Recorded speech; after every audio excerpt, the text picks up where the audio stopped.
It's an event of mammoth proportions, but the world has agreed on one thing, that the event has gone off almost flawlessly.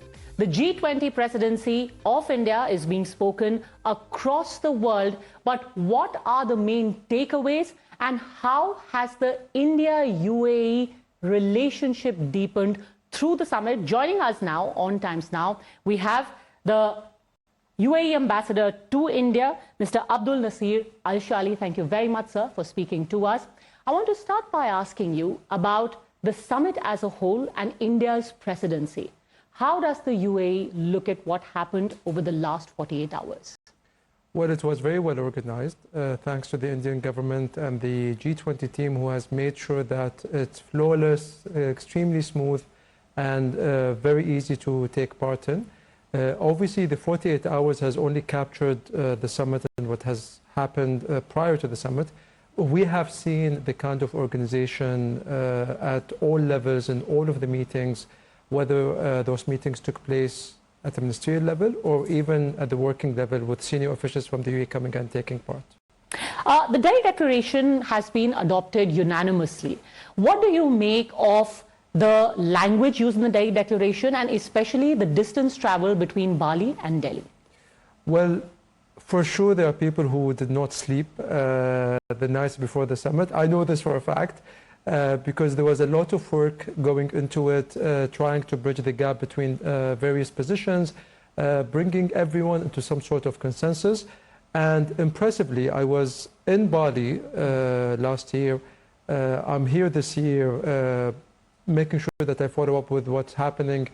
And they did manage to achieve consensus in a timely fashion. And so very well done to the Indian presidency. Now, this required some serious legwork. Would you care to share with us some of, and because we're just looking at it from the outside, but you know, a lot of phones were worked through the night, there were hectic negotiations. Would you care to share with us what you know of, you know, the people who spent sleepless nights ensuring that there was 100% consensus? What I know for a fact is that meetings were taking place in the main session hall and out of the session hall, with bilateral rooms being always occupied between the Indian Sherpa and other Sherpas, as well as other Sherpas trying to reach some sort of agreement on certain paragraphs, until all of this has come together and we have what we have now. Do you think that the Delhi Declaration effectively conveys the message that has been given by India throughout, that this is not an era of war and everyone's sovereignty must be respected? It surely captures what India has put forward from the very beginning towards its G20 presidency and the summit. So what I can tell you here today is that the main points have been captured. The main criteria to focus on moving forward has been put there. And now it's up to the rest of us to make sure that we follow through not only this year, but in the following years. Now, one of the main highlights, of course, has been the MOU, which has been signed for the economic corridor. And the sheer number of countries that are involved in it. Most analysts are talking about how, you know, a project of this scale is unthinkable. What do you first make of the ambition of this project, its significance, and how UAE is going to play a critical part in it? Well, the UAE-India relationship is always about the unthinkable and what people perceive to be impossible. And this project is another testament to what we're trying to do together, not only bilaterally, but also multilaterally and with other partners. What we are trying to do through this project is to increase investments in infrastructure, facilitate trade, better connect markets from the east to the west and back. Do you also see it, because a lot of people will see it juxtaposed as challenging the economic hegemony of other countries in the region? What was the thought that went behind the formulation of a project this grand in scale? Such thinking and such rhetoric would always be there. The matter of fact is, if you follow what's happening with different multilateral forums, even the G20 as a grouping, so on and so forth, that such collaborations and cooperations are happening at different scales in different parts of the world. A lot of work is being done in Asia, whether it's ASEAN or the SCO and whatnot, and also in BRICS and other platforms. So the matter of fact here is that we're not saying that this is a counterbalance to anything else, or this is an answer to some other kind of block or another kind of corridor. It's a project that is important for all the partners involved, and that has been perceived by the leaders of those nations towards prosperity for everyone involved in those projects and beyond. India has had deep ties and very large economic ties with the UAE. What's the next step? What is being done? What is on the table to deepen these ties further? We are looking into all kinds of investments in various states. I just came back from a meeting a week ago where we discussed a heritage complex with quite an ambitious outlook to attract tourists that we are very keen on participating in. There was also another meeting 2 weeks or so before that on the food parks project, which is not supposed to only be in a single state, but also in whatever state such a project can be put together. A month or so before that, we were talking about another banking deal, which, if all goes well, would be quite sizable in terms of an investment.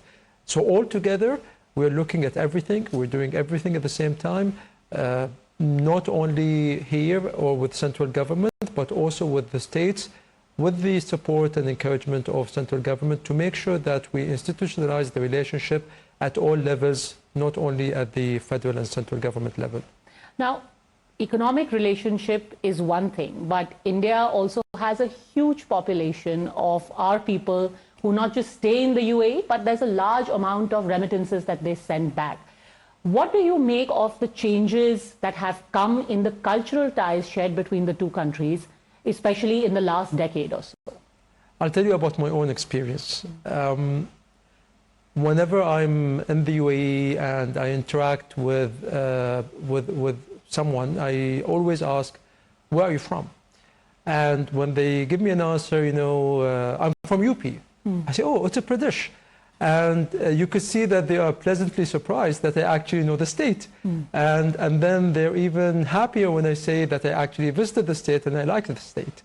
And the same thing could be said of every other individual that I meet and is from some other state, especially if I have visited that state.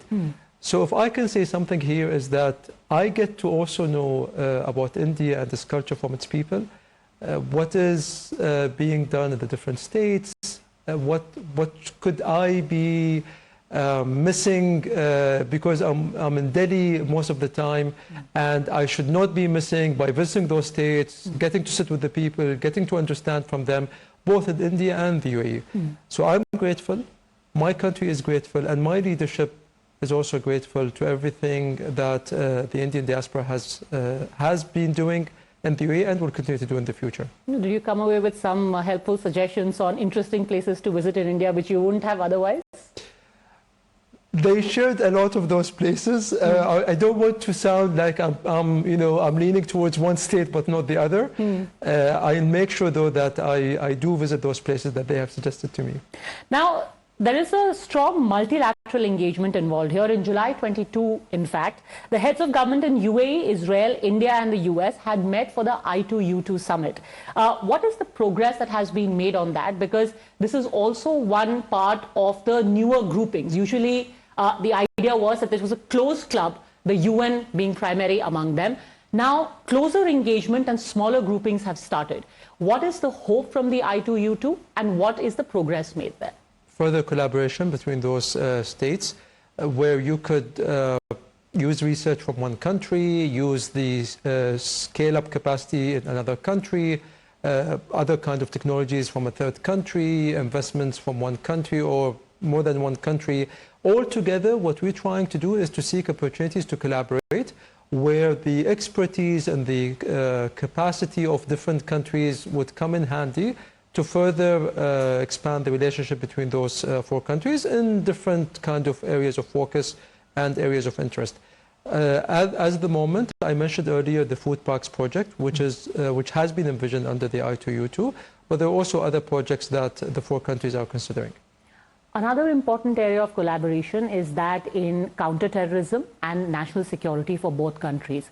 What are the major pain points and focus areas in this specific field? Both countries have been cooperating on this for quite some time, and the cooperation comes as a source of the importance and the kind of the way that it affects everyone. So when we talk about terrorism or extremism, we're not just talking about the UAE and the region or India and its region. It's something that goes beyond borders. It is something that does not stick to attacks or stick to certain acts by certain individuals in very specific places, but it's an ideology that we need to deal with, and it's something that if we don't deal with at the moment would create issues in the future, like what we have seen in the past years, and which India has obviously experienced and what we have experienced very recently as well. The importance of such a file for both countries would not ease up anytime soon. This will always be something that we focus on and cooperate on. You know, you think that in the international community there is a greater recognition, and this has been said on multiple forums, that, you know, there are some terror havens where, you know, governments have refused to cooperate. Is there an increasing consensus in not just cooperating on the issue of counter-terrorism, but also calling out the patrons of terror? We all suffer from terrorism. Sooner or later, even if a specific grouping or a specific state or a specific country does not see it today, they will eventually get to see it regardless. If you look at the global map and you try to pinpoint places where terrorist attacks have taken place, it has nothing to do with religion. It has nothing to do with a specific group versus another group. It's something that is happening everywhere whenever the ideology is an extremist ideology. And this will continue to be the case. Now, whether we decide to accept that this is a problem that needs to be dealt with or not is up to whoever partner is dealing with such matters.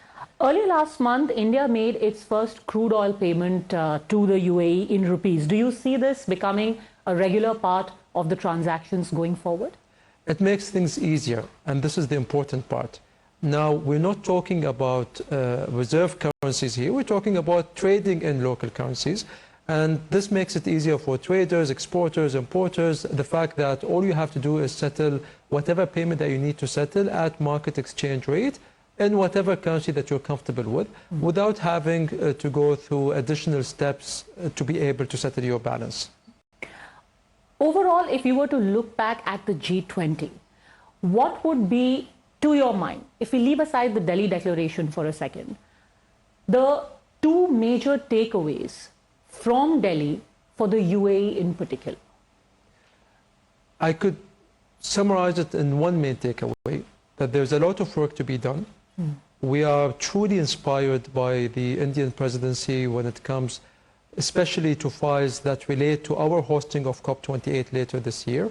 It was important to understand where do countries stand, what are their positions and priorities on different matters, and how can the UAE make sure that it can bridge the gap between those positions and make sure that, you know, whatever that comes out of the Indian G20 presidency feeds into what we're trying to do in COP28. And finally, I want to ask you about India's engagement largely with the Middle East. For a long time, this has been an ongoing process, of course, over the decades, but a concerted push has been made over the last 1 decade. What do you make of these efforts, and has that changed the relationship with the Middle East as a whole with India? It surely has. It's important, since Indians do live in the Middle East, in different parts of the Middle East, that it's only normal and natural to have such ties and to have such links. Expanding them and improving them is part of the process. whether this happened over the past decade or it has happened over the past 2 or 3 decades is not important as much as it is important to make sure that we continue expanding and building on those ties in the future. Well, you'll be surprised to know that of almost the 10 million expats that live across the world, Indians who live across the world, almost 8.5, 9 million live in the Middle East alone. That perhaps explains the deep ties that the two governments also share. Thank you very much, sir, for speaking to Times Now. Thank you for being here and appreciating the G20. Thank you.